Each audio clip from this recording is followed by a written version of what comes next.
Hi, I'm Vivek Wadhwa. I'm an entrepreneur turned academic. I also do a lot of writing for great publications like the Wall Street Journal. Matt, great to meet you.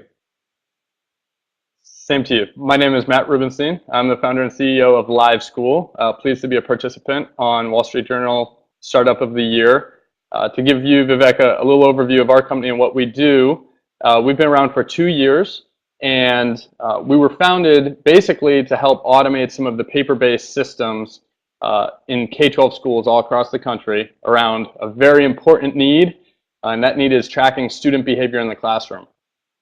We've since sort of expanded our scope somewhat and are really positioning ourselves around a broader theme of school culture, which is, of course, student behavior is still sort of the bedrock, but also how teachers collaborate with one another and how they communicate with families at home.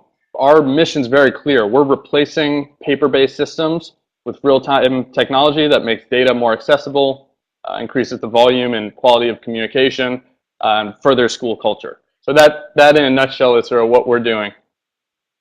Matt, I love what you're doing. I think it's really, really important, but I've got some concerns. Let me get those off my shoulders first, and then we can talk about the good thing of it. First of all, privacy concerns. Now, do we really want every teacher knowing what every other teacher says about a particular child? Because I've seen it with my own children in school that my son Vineet had one really nasty teacher who really had it out for him.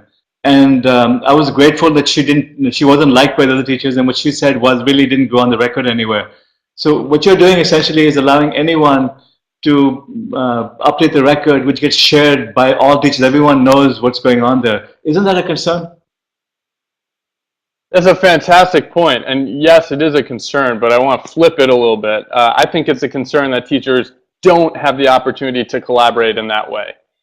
If you go into most schools today, anywhere 3rd through 12th grade, students see more than one teacher a day. It's sort of a reality of our model. I think it's a great way to sort of concentrate the best teachers on the subject and the grade levels they're best at. As a result, though, kids are seeing 4 or 5 teachers, and you as a parent have to sort of maintain 4 or 5 different lines of communication. One of the issues with the model we have right now is teachers really are sort of on an island. And while I agree with you 110% that there are some potentially uncomfortable points, those points smooth out into a much more appealing picture in the long term, which is normalization between teachers of culture, right? Expectations. So that bad teacher probably wouldn't make it more than 2 or 3 years without some real friction, because there would be that transparency and visibility. And the other teachers would say, what do you mean? Vivek's student is a fantastic participant in my class. What's going on with you, right? And it facilitates that sharing of ideas and best practices to move everyone forward. So you're saying that there'll be more accountability this way versus allowing one bad apple to screw up the life of a child. Do I have that correct? Yeah, I think that's a great way to put it. Absolutely. I think transparency and accountability are 2 things that we struggle in America's schools to maintain without the right technology. Have you provided the safeguards to be able to delete information and to not have everything shared with the parents or with other teachers or with the principal? Yes, absolutely. I'm glad you bring that up as well. We do have the ability to delete information, and it certainly gets used. Oftentimes, a student, unsurprisingly, will contest something and say, look, I wasn't being disrespectful. I was confused, and I was asking for help. And that happens all the time. In fact, we have sort of a token economy incentive system that sits on top of our behavioral data. And that's a big incentive for students, right? If they're earning towards a pizza party or a field trip and they get docked for something, they'll bring it up with the teacher, and a lot of times that will get removed, and there will be a correction on their next report saying, look, this was taken off. One of the features we have looked at is the ability to actually keep feedback private, and to be fully transparent, it's not yet there. Currently, parents are kept in the loop. Of course, teachers can keep information offline, but if it's sort of in the system, it is visible to all stakeholders. Matt, friendly advice, focus more on the privacy issues, because in Nashville, Tennessee, it may not be a big deal. When you come to other states and when it gets to be bigger, that's going to be the #1 concern people raise. Look at all the the battles that are happening right now with the NSA gaining information. Now imagine if you had all the information from the schools being leaked out to the public, or the bad guys snooping in and finding about a child. There are a lot of concerns here, and that's really risen to the top of society's concerns right now because of other issues. Now let's get beyond that. Let's talk about the system itself. How customizable is it? Because one set of teachers and one set of schools might like to keep one set of information, others have completely other criteria that they want to maintain. Can it be customized or adapted by the user? Absolutely. I think, frankly, that's one of the biggest strengths of our company is sort of the boots on the ground and the very teacher-centric and school-centric approach we have. We started in a charter school, but our second school was down the road and was a non-charter public school. And off the bat, we saw clear differences. Structurally, the same idea, but clear differences in the implementation of the system and therefore what we had to accommodate. So we started building configurations. I think we sort of mushroomed out a little too big, and now we've pruned it back, and we have sort of this menu of configurations that I think is very, very well suited to 80 to 90% of the schools in the United States, public, charter, private, alternative. And we're very excited about that because, as you say, Vivek, schools don't want one size fits all. They want the ability to embody their systems and culture in a software tool. All right, so I'm going to assume you've got great technology. It's, working at a couple of schools, you learn the lessons as you go testing at other schools. Now, the biggest challenge you have is you run on iPads. Those are for the rich.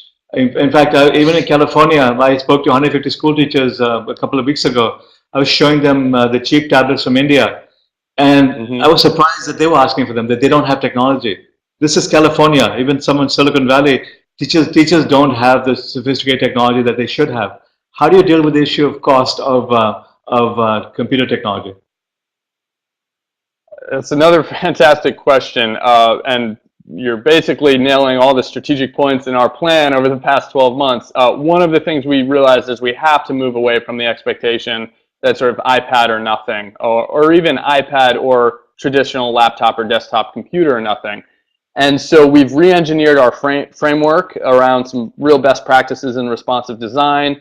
Again, it's an HTML5 application that packs a lot of neat real-time functionalities and now works on virtually any tablet device. And as you know, Vivek, that the cost of these devices is dropping dramatically, Android devices especially. It's extremely exciting for us to be able to go to a school now and say, hey, this device is $125 or $150 as opposed to $500. And we're also seeing, as you know, fierce competition, and the rate of adoption is just very much on our side, I think. Many schools, whereas they 5 years ago would make a massive desktop purchase, they're reallocating those funds towards tablets, recognizing that's a technology of the future.